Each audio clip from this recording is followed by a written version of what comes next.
A routine flight turned into a nightmare in just 5 minutes. A black veteran calmly asks for help, but moments later he's being dragged off the plane by police. What led to this shocking escalation? And why did it happen so quickly? Stay tuned to find out what really went down on Flight 187. Before we start the story, comment below where in the world you're watching from today. And if you find this story interesting, don't forget to subscribe for more. It was supposed to be a routine flight.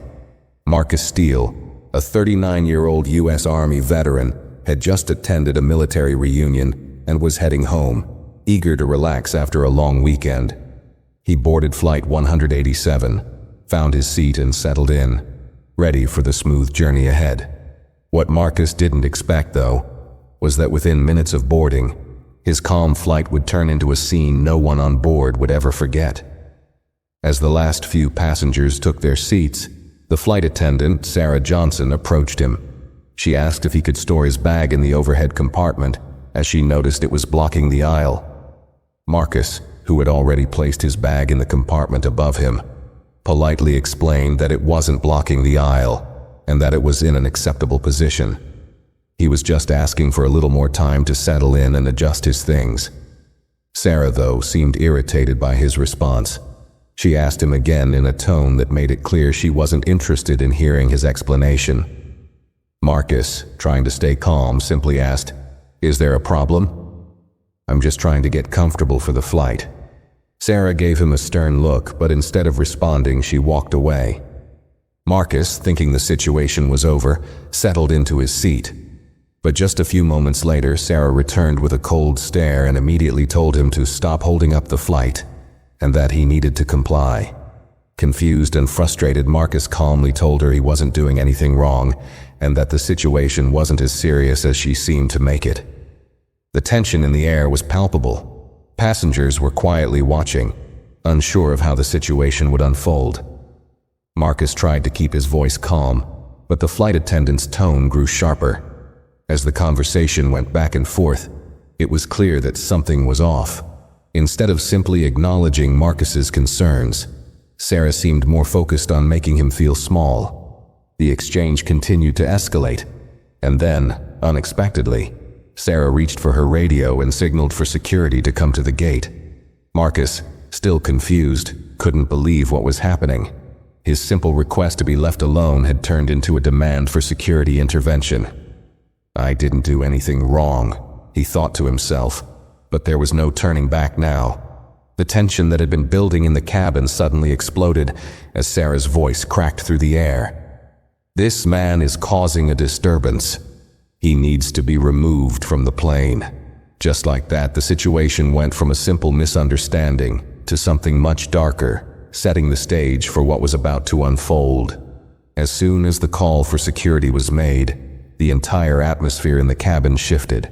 What had started as a minor disagreement between a flight attendant and a passenger was quickly spiraling out of control. Marcus, who had been quietly sitting in his seat, suddenly felt the weight of the situation. He wasn't sure how things had gotten this far, but now, all eyes in the cabin were on him. The low hum of the airplane seemed to fade as passengers started murmuring among themselves, uncertain of what was about to happen. A few minutes later, 2 officers appeared at the gate. They weren't the kind of police officers one would expect to see on a plane. There were no calming words or attempts to mediate. The officers stood at the front, eyeing Marcus without saying a word. One of them, a tall officer with a firm jaw, stepped forward and spoke to Marcus. "Sir, we need you to leave the plane," he said, his tone sharp and unwavering. Marcus, already frustrated, stood up slowly, trying to figure out what was going on. He had been a soldier, trained to handle stressful situations. But this felt different. This wasn't a battlefield. This was a commercial flight, and he had done nothing to warrant this level of attention. He asked the officer, "Why am I being asked to leave?" "I haven't done anything wrong." The officer simply repeated the order, his voice becoming colder with each word. "You are being disruptive, and we need to remove you from the flight." Marcus felt the anger rise inside him. How had things escalated so quickly? He hadn't raised his voice or caused any scene.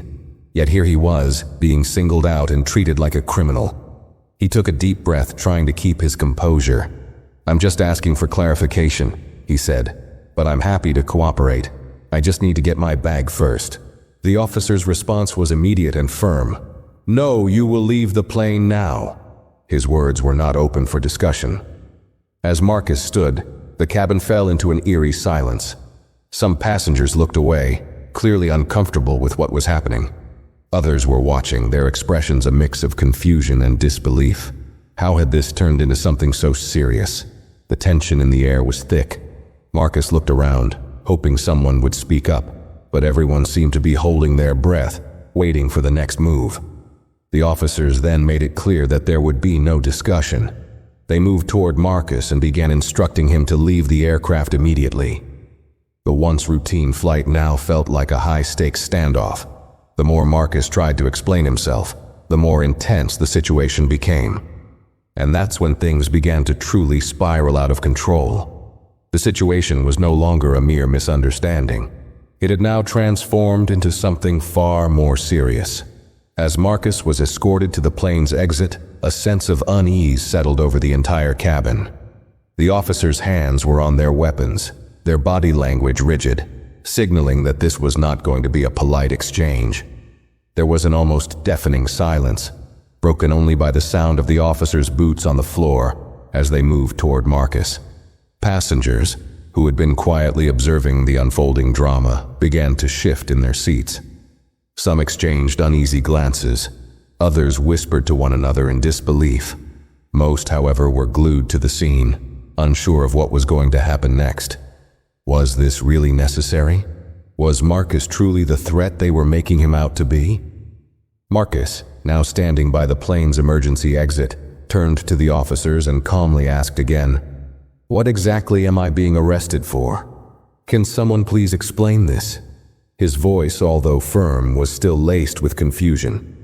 At this point, he was already gathering his belongings, trying to comply with what was being asked of him. But the officers didn't offer any explanation. One of them simply grabbed his arm, tightening his grip. The other officer moved in behind him, ensuring that there would be no escape. There was no opportunity for Marcus to understand, no chance to ask further questions. His compliance didn't seem to matter anymore. His every movement, every word, was being met with resistance. For a moment, Marcus paused, realizing the gravity of the situation. He wasn't being treated like an innocent passenger who had made a minor request. He was being treated as if he were a criminal. His heart began to race as the officer's grip tightened. The plane, once a place of routine travel, felt like a cage. Passengers looked on, some with sympathetic expressions, others with discomfort. They saw a man, a veteran who had fought for this country, being dragged from his seat and escorted off the plane without an ounce of compassion. There was no apology, no attempt to calm the situation down. The flight attendants, who had witnessed the entire exchange, now stood back, watching in silence, seemingly uninterested in what had transpired. Marcus, still trying to process the reality of it all, felt a surge of frustration. "I'm not a criminal," he muttered under his breath, as the officers continued to guide him toward the door. But it was clear, this wasn't about reason or logic anymore. It was about control, and Marcus was caught in the middle of it. As the officers' hands grew firmer, Marcus realized that the situation had reached a point of no return.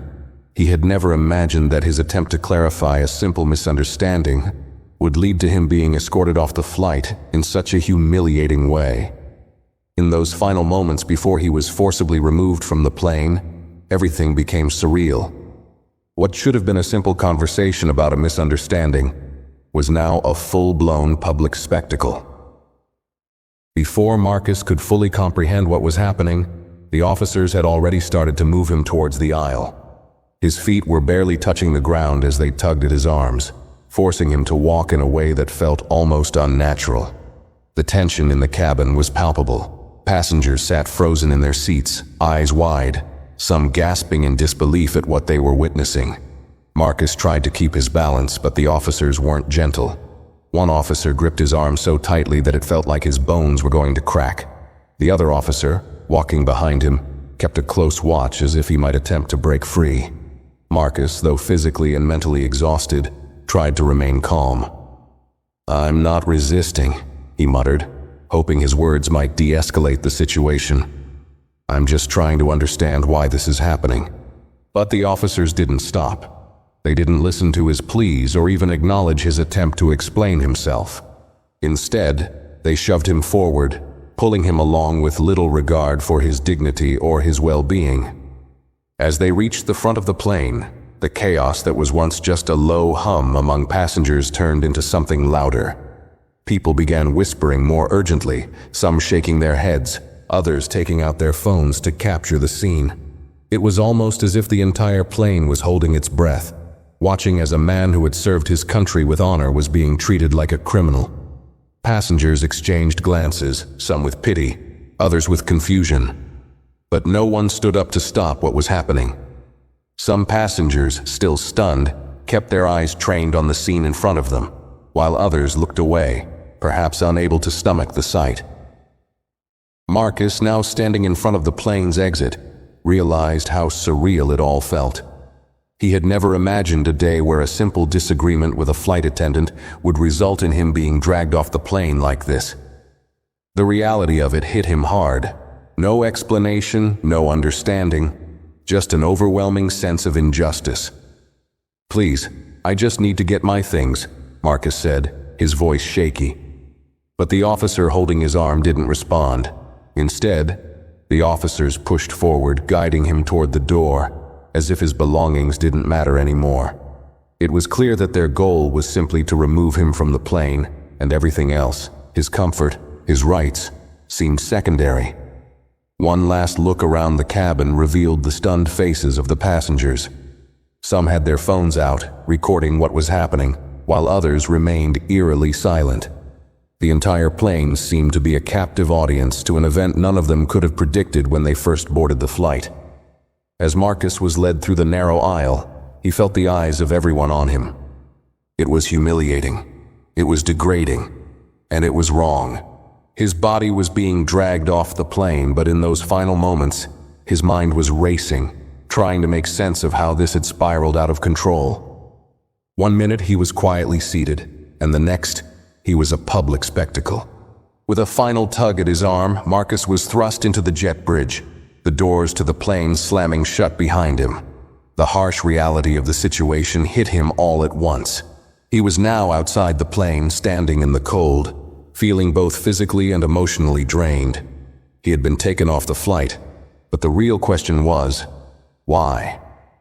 The jet bridge door closed with a resounding thud, but the chaos inside the plane hadn't quite settled. Passengers were left in a stunned silence, processing what they had just witnessed. It didn't matter that the plane was still parked at the gate. What had just happened was not something any of them would soon forget. The flight attendants, who had been silent witnesses to the entire ordeal, began to go back to their routine. But the passengers weren't as easily able to move on. Some passengers began speaking to one another in hushed tones, their faces full of disbelief. One woman sitting by the window shook her head in confusion, muttering to her seatmate, "How could that have escalated so quickly?" Another passenger, who had been sitting near Marcus, whispered, "He didn't even do anything. I was right there the whole time." But it wasn't just the passengers who were shaken. The incident quickly made its way to social media, where the video footage of Marcus being dragged down the aisle was shared widely. What started as a quiet disagreement between a passenger and a flight attendant had now turned into a full-blown public spectacle. The video, recorded by an observant passenger, quickly gained traction. By the time the plane had even left the gate, the hashtag number Justice for Marcus began trending on Twitter. Online reactions were swift and fierce. People from all over the country, veterans, everyday citizens, and social media influencers alike, voiced their anger and disbelief at what had happened. Comments flooded in. "This is why we need better training for flight attendants," one person wrote. "No one should be treated like this, especially not a veteran," another commented. As the story spread, so did the questions. Why did the flight attendants escalate the situation in the first place? Why did the police come in so quickly, without attempting to understand what had really happened? And perhaps most importantly, why was Marcus Steele, a decorated military veteran, treated like a criminal? The outrage didn't stop online. The local news stations picked up the story, running segments with the video footage. Interviews with passengers were broadcast and legal experts weighed in, questioning the actions of both the airline staff and the police. People who had been on the flight, especially those seated near Marcus, were now starting to speak out more publicly. One of them, a man named James, had been seated a few rows behind Marcus and had witnessed everything firsthand. He told a reporter, "It was like they didn't even care to listen. I saw Marcus trying to stay calm. He didn't yell, he didn't even raise his voice. He just wanted an explanation. But instead of talking to him, they called the police like he was some kind of criminal." The airline issued a brief statement, but it was clear it wasn't enough. "We are aware of the situation and are looking into it," the statement read. But for many, that was nowhere near sufficient. The public wanted answers.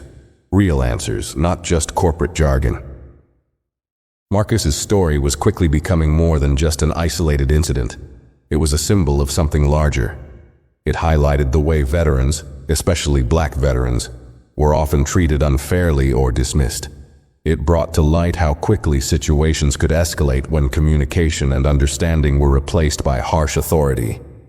And it sparked a broader conversation about how everyday people in positions of power could be given so much control over others' lives, especially when they failed to show basic respect or understanding. As the evening news played the footage of Marcus being dragged off the plane repeatedly, the hashtag number Justice for Marcus continued to trend. It was clear that the public response wasn't just about this one event. It was about something much deeper. People were tired of seeing injustices, especially against veterans, being swept under the rug. And as the conversation continued to unfold, one thing became clear: the story was far from over. As the video footage continued to circulate online, pressure mounted on the airline and the authorities to take action. The public's anger was palpable, with calls for accountability growing louder every hour. What had started as a seemingly routine flight had now become a flashpoint for a larger debate about power, authority, and the treatment of veterans, particularly black veterans. The phone lines of both the airline and the local police department were flooded with complaints, and social media was awash with people demanding answers. The airline's PR team scrambled to handle the situation, but it quickly became apparent that their initial response wasn't going to be enough. The vague statement they released to the public, "We are aware of the situation and are investigating it," was met with frustration and disbelief. The airline needed to do more than just issue a statement. It needed to show real accountability. Meanwhile, local law enforcement launched an internal investigation into the actions of the officers involved. The police chief, under pressure from both the public and the media, promised a thorough review of the incident. "We will ensure that this situation is handled fairly, and if any protocols were violated, the appropriate actions will be taken," the chief said in a press conference. But for many, the words rang hollow. The public wasn't asking for another vague promise. They wanted to see real consequences, real justice. In the days following the incident, various news outlets began interviewing people who had been on the flight. One of the most vocal was James, the passenger who had been sitting behind Marcus and had seen the entire exchange firsthand. What happened to Marcus wasn't just wrong, it was downright unjust, James told a local news station. He was calm the whole time. It was clear that the flight attendant overreacted, and then, instead of trying to de-escalate, they just called the police. He didn't deserve that. His testimony added weight to the growing sense that something had gone terribly wrong during the flight. The investigation didn't just focus on the police officer's actions. The airline also began to review its flight attendant's handling of the situation. Sarah Johnson, the flight attendant who had made the call to security, was placed on administrative leave while the investigation took place. The airline expressed regret over the situation, but stopped short of commenting on her specific actions, leaving many to question whether they would take real action or simply sweep the matter under the rug. Marcus, for his part, had been trying to keep a low profile since the incident. He hadn't made any public statements and had largely stayed off social media, though the stories and opinions surrounding him continued to swirl. But as the investigation unfolded, it was clear that his silence wasn't going to keep him out of the spotlight for long. Supporters of Marcus, including several veteran organizations, were organizing marches and rallies, demanding justice for the veteran. The hashtag numbered Justice for Marcus continued to trend, and soon enough, petitions started circulating, calling for an official apology from the airline and for a review of police protocols regarding airline incidents. The anger from the public wasn't just about one man's removal from a flight. It was about how quickly a small disagreement had been turned into an unnecessary and humiliating public spectacle. The media kept the story alive, reporting on each new development. But amidst all the chaos, one thing became clear. The public wasn't going to let this go easily. There would be more questions, more demands for accountability. And with every passing day, the pressure on both the airline and the police grew more intense. The investigation was just beginning, but the outrage from the public had already set the stage for what could be a lengthy battle for justice. As the investigation continued and the media spotlight remained focused on the incident, Marcus Steele found himself at the center of a storm he had never anticipated. The attention was overwhelming, and though he had served in the military, where his bravery and strength had been tested on the battlefield, nothing could prepare him for the emotional toll of being publicly humiliated in this way. At first, Marcus tried to block out the noise. He avoided reading the news stories, ignored the comments on social media, and kept to himself. But it wasn't easy.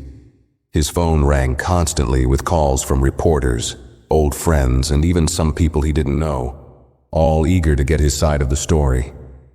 His family, too, was affected. His mother, who had raised him to stand tall in the face of adversity, was distraught. "Why didn't they listen to you, Marcus?" she asked, her voice trembling on the other end of the phone. "This isn't who you are." Every time he spoke with her, or with his brother, or even his closest friends, the words felt hollow. They tried to comfort him, to remind him of his past accomplishments, his service, his character. But the images of what had happened on that plane, the footage of his removal, replayed over and over in his mind. He couldn't escape the feeling of being trapped, of being dragged through the narrow aisle like a criminal. It wasn't just the physical embarrassment that stung. It was the emotional weight of knowing that so many people, especially veterans like himself, might feel the same way when faced with situations where authority simply overpowers reason. As days passed, Marcus's frustration began to build.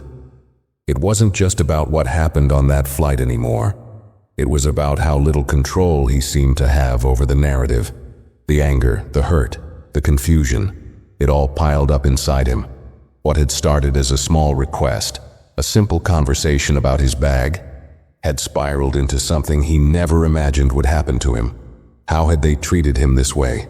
How had things gone from a polite exchange to him being dragged off the plane like a criminal? Every time Marcus saw the headlines or heard another person talk about the incident, he couldn't help but feel a sense of injustice rising within him. This wasn't just about what had happened in that moment. It was about the bigger picture. It was about how often black veterans were treated unfairly, how quickly their voices were silenced, and how often their concerns were dismissed. The incident wasn't just an isolated moment. It was part of a larger problem that too many people ignored or didn't understand. Marcus started to feel a new sense of responsibility, too. He realized that if this situation was going to have any chance of changing, his voice had to be heard. He had to speak out, not just for himself, but for others who had experienced similar injustices. Every day that passed without speaking up felt like a missed opportunity to make things right. But the decision wasn't easy. He had been taught to remain calm, to avoid confrontation, and to trust that things would eventually work themselves out. However, this time the system hadn't worked in his favor. His experience was a reminder that standing up for yourself didn't always lead to immediate resolution or fairness. And sometimes it took even more courage to demand justice when the odds seemed stacked against you. As the pressure continued to mount, Marcus knew that whatever he decided to do next, whether to stay quiet or speak out, would have a lasting impact. And in a way, he was no longer just fighting for himself. His ordeal had become a symbol of something much larger. It was about standing up to an unfair system, about making sure no one else would face what he had gone through without someone willing to speak up. The emotional toll was real, but the weight of silence was beginning to feel heavier. And for the first time since the incident, Marcus was starting to consider that speaking out could be the only way to take back control of his own story. It was nearly a week after the incident when Marcus decided he couldn't stay silent anymore. The media continued to cover the story, and every new headline seemed to twist the knife a little deeper. The police department had yet to announce any concrete actions regarding the officers involved, and the airline's response was still vague. Although the #sign Justice for Marcus had gained a strong following, Marcus found himself increasingly frustrated. The longer the situation lingered without resolution, the more it felt like a reminder of how powerless he was in this moment. He had always prided himself on being someone who could solve problems, face challenges head-on. But this situation wasn't something he could solve by simply standing firm. The more he thought about it, the more he realized that speaking out wasn't just something he could do. It was something he had to do. One evening, after another long conversation with his mother, who, despite her concern, urged him to take control of the narrative, Marcus sat down on his couch, his phone resting on the coffee table in front of him. The video of his removal was still all over social media, the images of him being dragged down the aisle, the disbelief on his face, the fear in his eyes. He had seen it 100 times, but every time he watched, it felt like he was reliving the moment all over again. It wasn't just a video anymore. It had become a symbol of injustice, of humiliation, of something deeper that went beyond the confines of that one flight. The more he thought about it, the more he realized that he wasn't just a passive observer anymore. He wasn't just a victim of an unfair situation. This moment had become bigger than him. The next morning, Marcus called his lawyer. He had already been in touch with him briefly after the incident, but now he was ready to take the next step. "I'm ready to make a statement," Marcus said. His voice was steady, but there was an undercurrent of determination that hadn't been there before. "It's time to take control of this. I can't let this keep happening, not just to me, but to others too."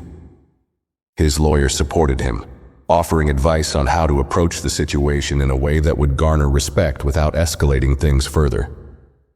"You've got to own your story, Marcus," his lawyer said.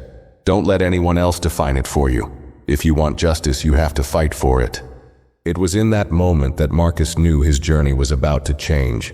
He couldn't let the story of that flight be reduced to just a viral video or a public spectacle. It was more than that. It was a story of how easy it was for something small to snowball into a major crisis, how quickly people could be dehumanized, how power could be misused. He wasn't just fighting for himself anymore. He was fighting for everyone who had ever felt overlooked, misunderstood, or mistreated. A few days later, Marcus released a statement to the public. He posted a video on his social media accounts, his face calm, but his words full of raw emotion. "I want to start by saying that I never imagined this would happen to me," he began. "I've traveled across this country, even across the world, and I've always been treated with respect. I've served my country. But what happened to me on that plane wasn't just wrong. It was a violation of my dignity as a person." He took a deep breath, his voice becoming more passionate. "I've been hearing a lot of people say this is about one flight, one disagreement, but it's not. It's about how easily things can escalate. It's about how too many people, especially veterans, especially black veterans, are treated like they don't matter. And I'm not going to let this go, not without a fight." Marcus paused for a moment, and then he looked directly into the camera. "I'm not just asking for answers. I'm asking for accountability. I'm asking for real change. And I'm asking for the people who did this to me to be held responsible. No one deserves to be treated this way. And if I can do anything to make sure it doesn't happen again, I will." He ended the video with a final quiet statement. "This isn't over. When the video went live, the response was immediate. People across the country, some who had supported him from the beginning, and others who had only heard about the incident after the viral video, rallied behind him. His statement wasn't just about what had happened on that plane. It was a call to action, a call to not let these kinds of injustices continue unchecked. News outlets picked up the video and it began to spread even further. Within hours, the airline had issued another statement, this time much stronger than the vague comment they had made earlier. They expressed regret for what had happened and promised to review the actions of the flight attendant and the police officers involved. But the damage had already been done. Public trust had already been shaken, and it was clear that a simple apology wouldn't be enough. The police department, too, had been forced to issue a response, promising an internal review of their officers' conduct. But as Marcus's story gained more traction, it became clear that both the airline and the police were under intense pressure to show that they would not simply sweep this under the rug. The public wanted real consequences. They wanted change. And now, thanks to Marcus's courage in speaking out, they were beginning to get it. This wasn't the end of the battle. But for Marcus, speaking up had already felt like a victory. He had taken back control of his story, and in doing so, he had shown others who had experienced similar mistreatment that they didn't have to stay silent either. His journey had become about something far bigger than himself. And with each new supporter, with each new voice joining the conversation, Marcus knew that change was possible. The path ahead was uncertain, but for the first time since the incident, Marcus felt a renewed sense of purpose. And no matter what happened next, he knew one thing for sure. This was only the beginning. As Marcus Steele's video statement continued to circulate and gain support, the pressure on both the airline and the police department intensified. The call for justice grew louder, and it became clear that this would not be a situation that would be resolved quietly or quickly. What had started as a personal experience of humiliation had transformed into a public cause, with people demanding accountability for what had happened aboard Flight 187. And now, Marcus was about to embark on a legal journey that would take him through a labyrinth of bureaucracy, legal strategies, and public scrutiny. Within days of releasing his video, Marcus had retained a legal team that specialized in civil rights cases. They had reached out to him after seeing the media coverage of the incident, offering their help in holding the responsible parties accountable. They knew this case would be no easy fight, but they also understood its potential to shed light on broader issues of race, authority, and the treatment of veterans. Marcus's lawyer, Lisa Hammond, was a seasoned civil rights attorney who had represented clients in high-profile cases before. She had been following the story closely and immediately recognized the significance of Marcus's case. "This is more than just a case about an unjust removal from a flight," Lisa said during their first meeting. "This is about ensuring that no one, regardless of their race or status, is treated like that in public. This is about holding institutions accountable for the actions of their employees and officers. And it's about setting a precedent that says, enough is enough." Marcus knew the road ahead wouldn't be easy. The legal process would take time, and he was well aware of the emotional toll it would continue to take on him. But now, he was no longer fighting just for himself. The more he thought about it, the more he realized this was about something much bigger, something that could have lasting repercussions for how veterans, particularly Black veterans, were treated in situations involving authority. As the legal team began to gather evidence, things started moving quickly.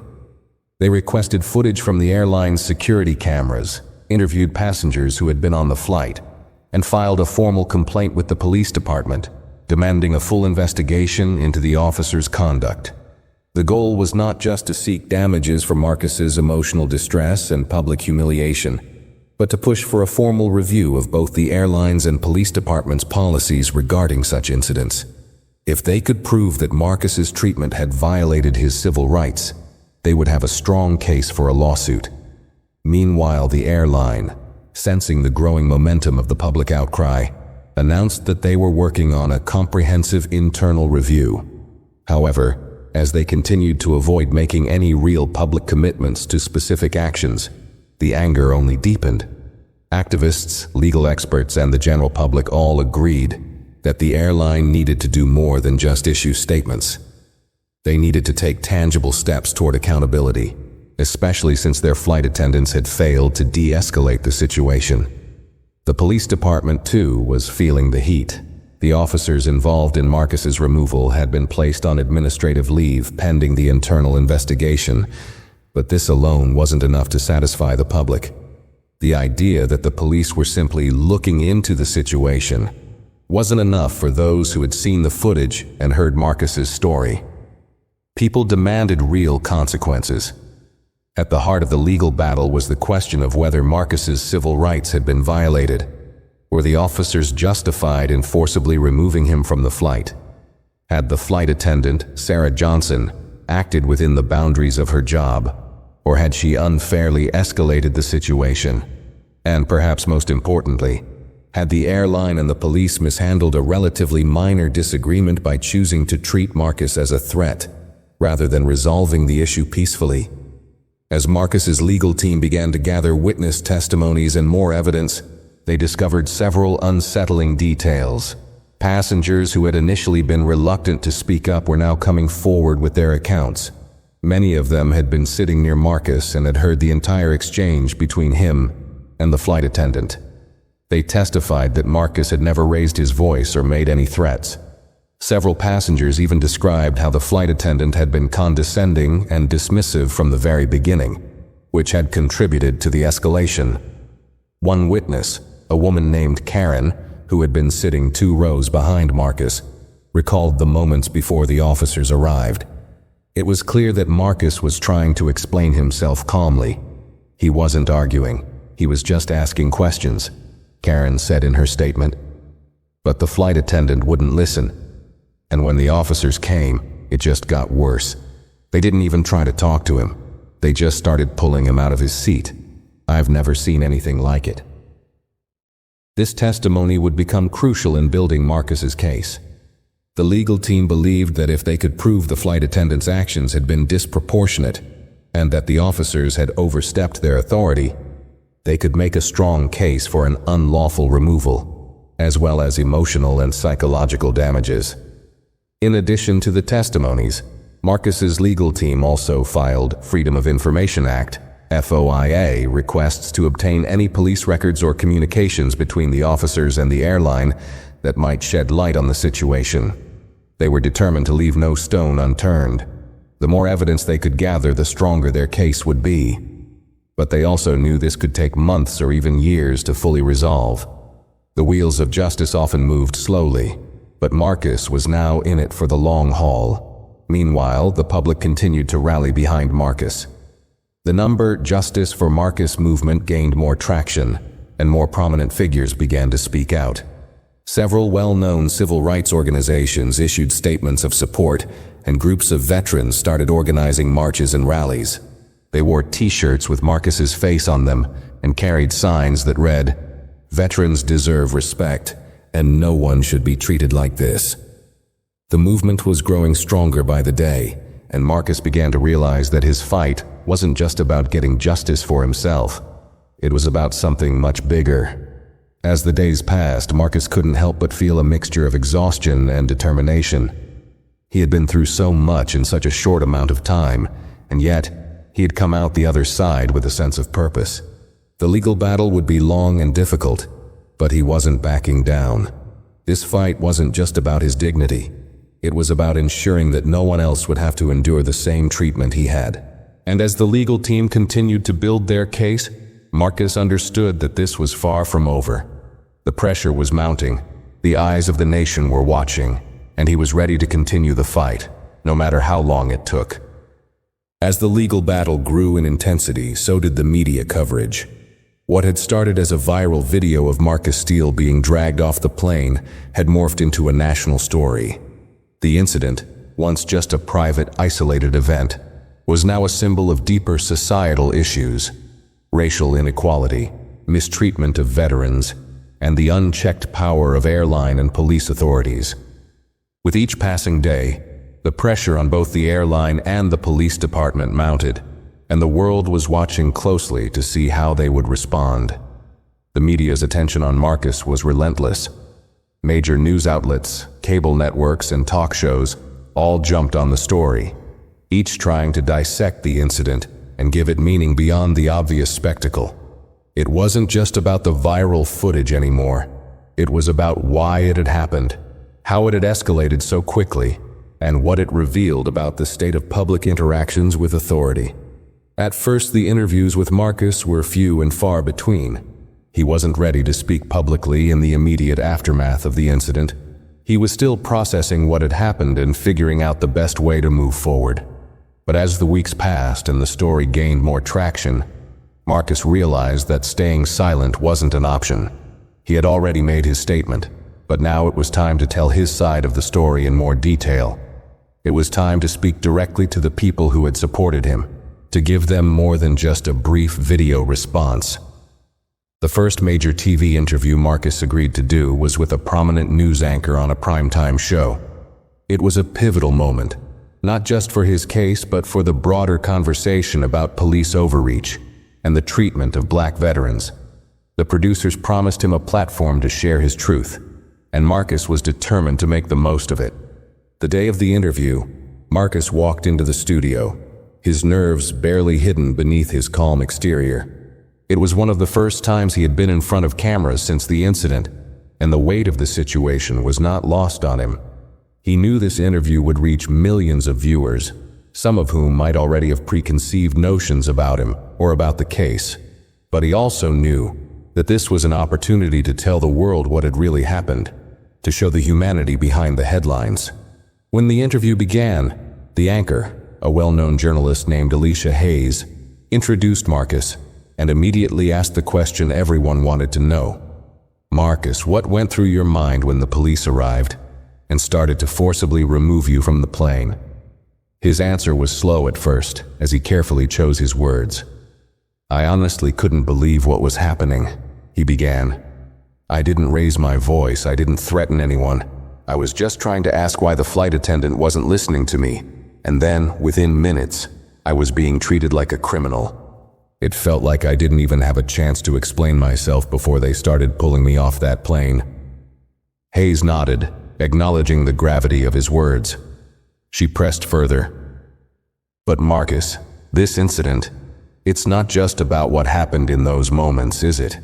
There's a larger conversation happening now, about racial profiling, about the treatment of black veterans. Do you think this incident is part of something much bigger?"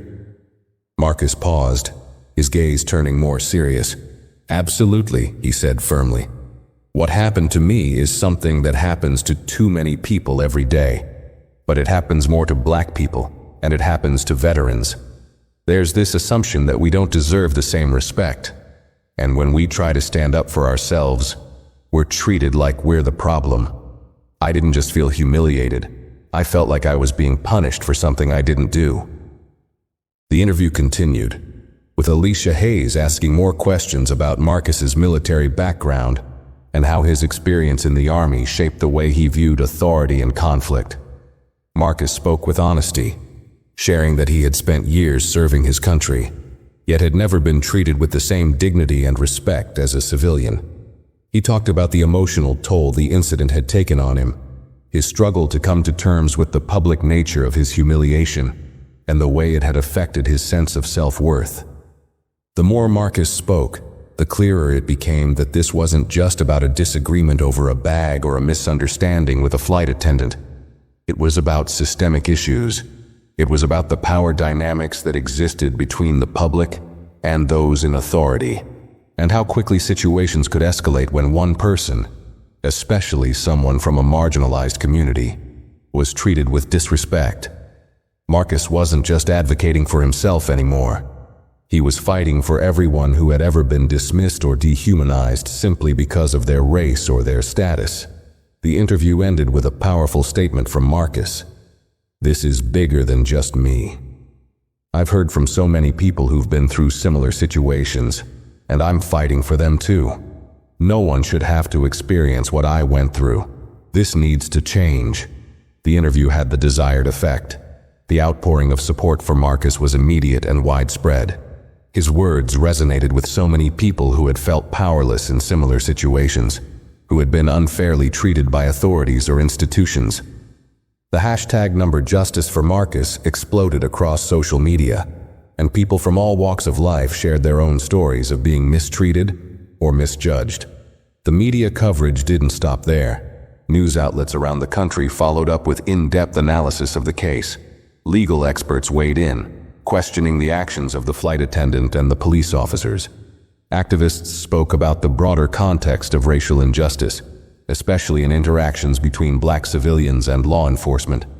But not all the media coverage was supportive.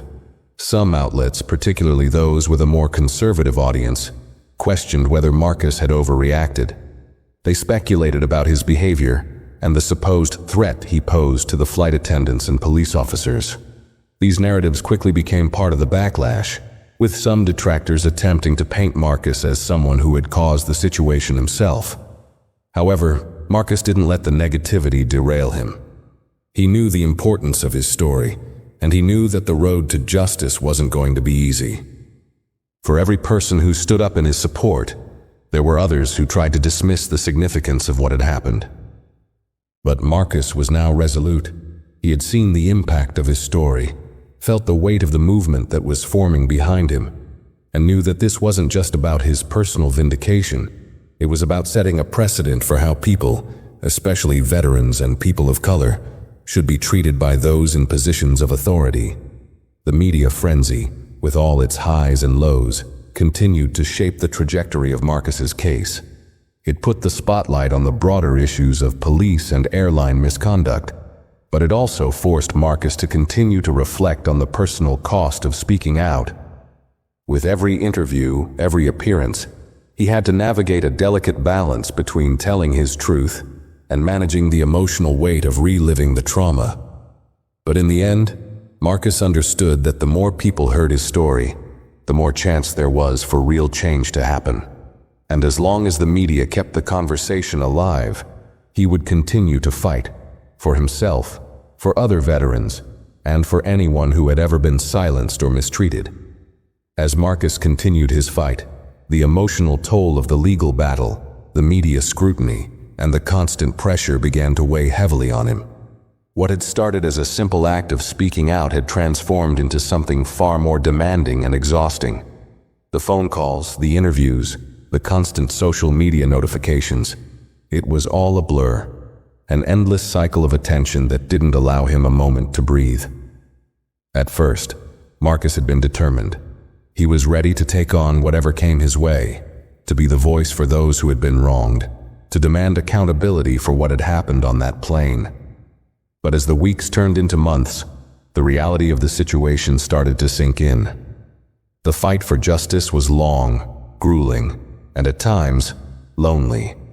He had spent hours upon hours working with his legal team, poring over documents, reading testimonies, and preparing for court appearances. He had spent countless days reliving the traumatic moments on the plane. Each time he revisited those memories, it felt like the humiliation, the helplessness, and the anger surged up again.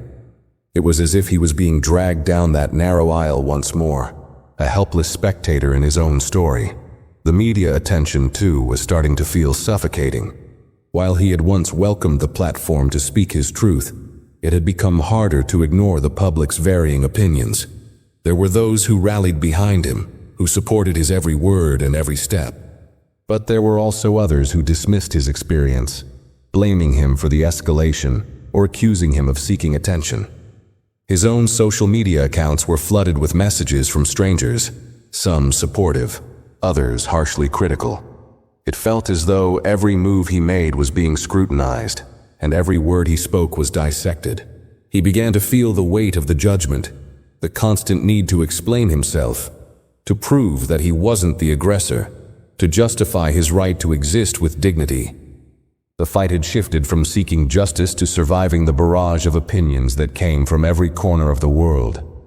The emotional fatigue was more than he had ever anticipated. And then, there was the constant questioning. Is this all worth it? Every day he woke up with a sense of purpose. But as the months wore on, the energy that had once fueled him began to drain away. It wasn't just the pain of the incident itself anymore. It was the exhaustion of carrying this fight on his shoulders alone. The more he pressed forward, the more isolated he felt. His friends and family supported him, but they didn't truly understand the emotional toll it took. And while the movement for justice had grown, it wasn't always easy to reconcile the overwhelming support with the quiet moments when he felt like giving up. One evening, after a particularly grueling day in court, Marcus sat alone in his apartment, the weight of it all pressing down on him. He looked out the window, his mind racing. It had been a long time since he'd allowed himself to truly feel what had happened. He had been so focused on the next step, on the next interview, on the next court date, that he hadn't given himself the time to process the trauma. He hadn't given himself the space to just be. That night, the tears came. They came not just from the pain of that fateful flight, but from everything that had followed. The relentless media cycle, the legal pressure, the constant reminders of an injustice that he could never fully escape. For the first time, Marcus allowed himself to feel what he had been bottling up for months. He had been so focused on fighting, on being strong, on representing something bigger than himself that he had neglected his own mental and emotional well-being. But in the quiet of his apartment, as he wiped away the tears, Marcus realized something important. This moment, this breaking point, wasn't the end. It was a pivotal moment of healing. Sometimes in the pursuit of justice, you had to acknowledge the pain before you could move forward. Sometimes you had to fall apart before you could rebuild yourself. The next day, Marcus took a step back. He took a brief respite from the legal proceedings and the media blitz. He needed time to breathe, to focus on his own recovery. He didn't stop fighting. He just gave himself a chance to recover before he jumped back into the battle. He began spending more time with his family and friends, seeking the support he had been too busy to receive before. He also reached out to a therapist, realizing that in order to continue the fight for justice, he needed to heal himself first. As he began to take better care of his mental health, something began to shift in him. The anger that had fueled him for so long was still there, but it wasn't as consuming. He started to regain his strength, his sense of purpose, and his ability to move forward with clarity. He realized that this fight wasn't just about the destination, it was about the journey. And that meant taking care of himself along the way. The process wasn't quick and the emotional scars wouldn't disappear overnight. But Marcus understood now that in order to stand strong for the causes he believed in, he had to be whole himself. He had to be at peace with his own experience before he could demand peace for others. Marcus returned to the fight with renewed determination. He wasn't just fighting for justice anymore. He was fighting for healing, not just for himself, but for others who had been through similar struggles. He knew that the fight ahead would continue to be difficult, but now he felt better equipped to handle the emotional roller coaster that came with it. He had learned an important lesson during his time of reflection. Justice wasn't just about winning a case or changing policies. It was about healing, understanding, and giving people the space to be whole again. And Marcus, with a newfound strength, was ready to continue that fight, no matter how long it took.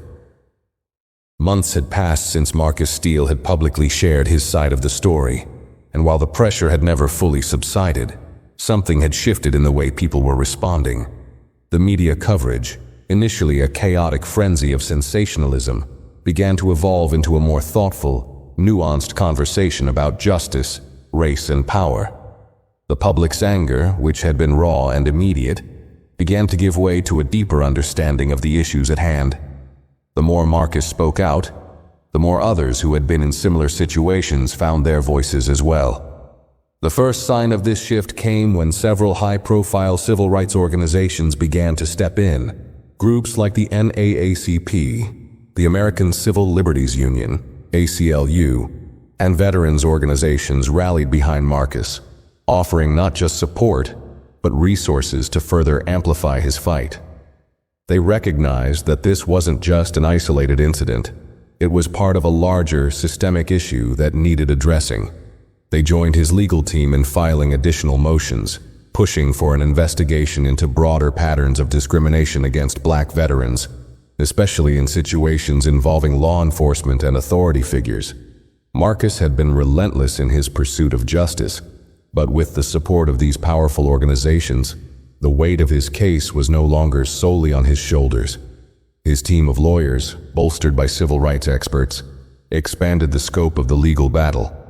They now focused not just on the actions of the flight attendants and the police officers on Flight 187, but also on the policies and practices that allowed such incidents to happen in the first place.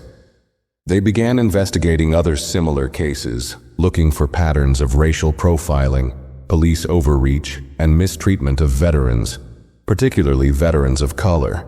They found disturbing evidence that Marcus's case wasn't as unique as it seemed. Meanwhile, Marcus's mental health continued to improve.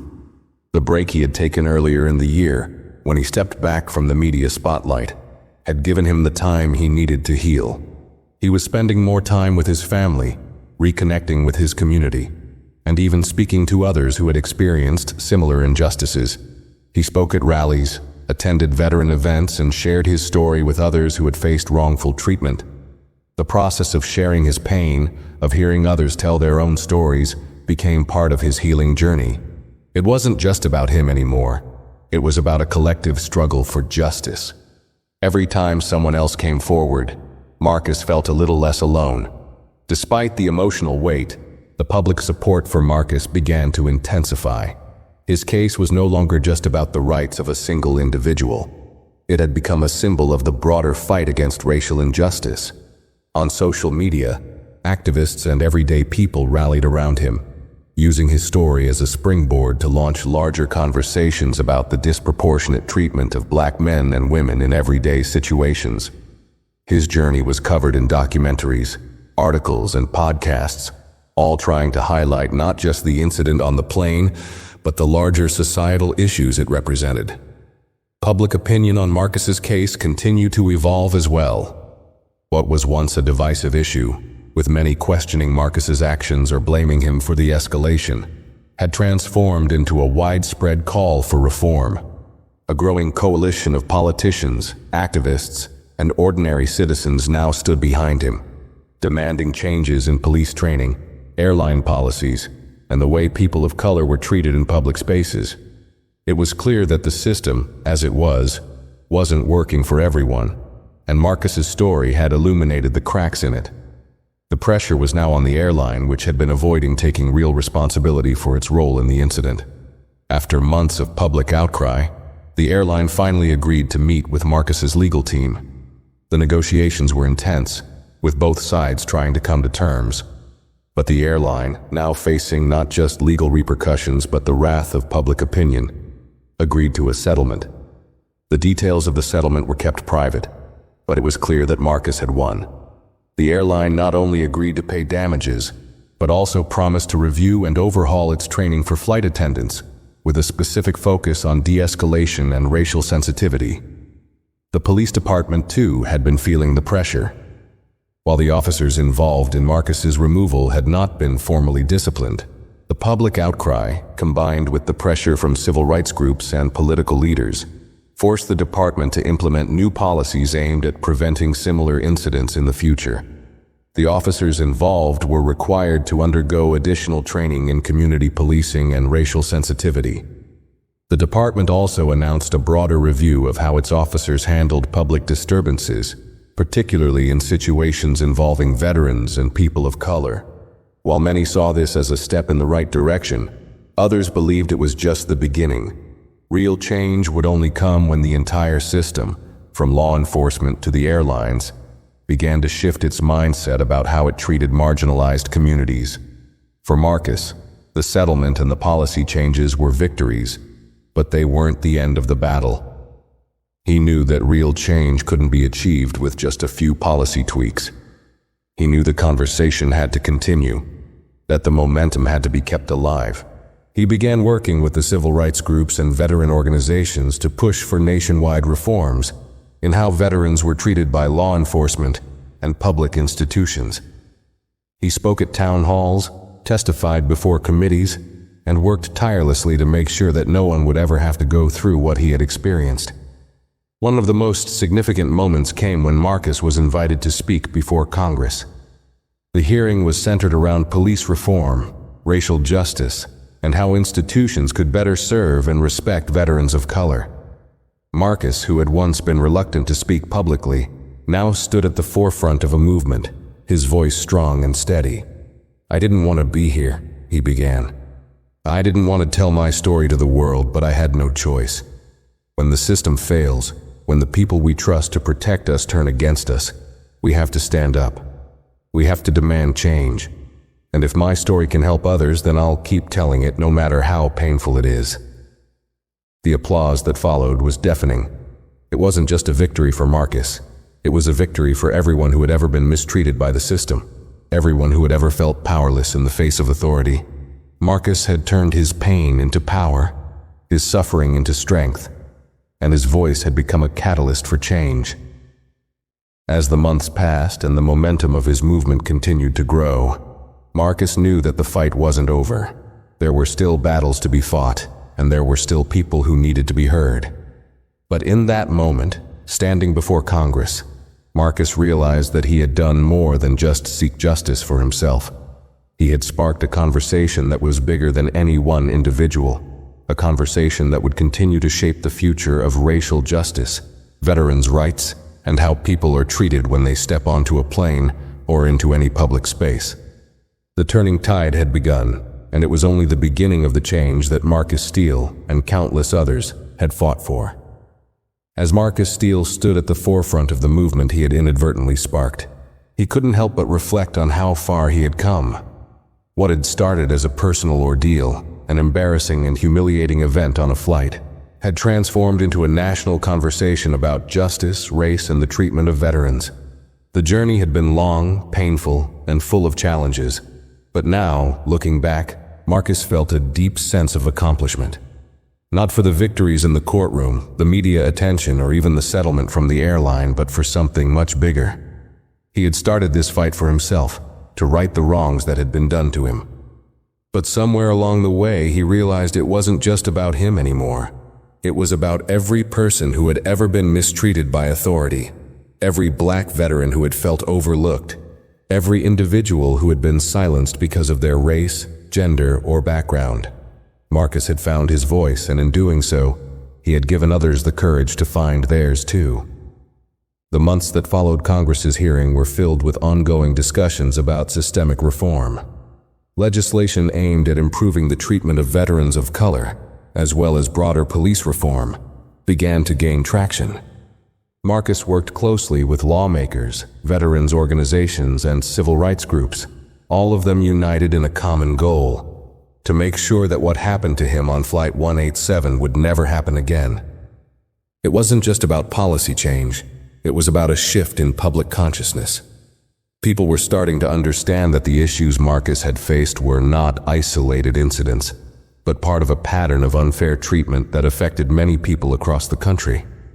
The more Marcus spoke, the more stories came forward from others who had been mistreated, and the more the public began to see how deep the problem ran.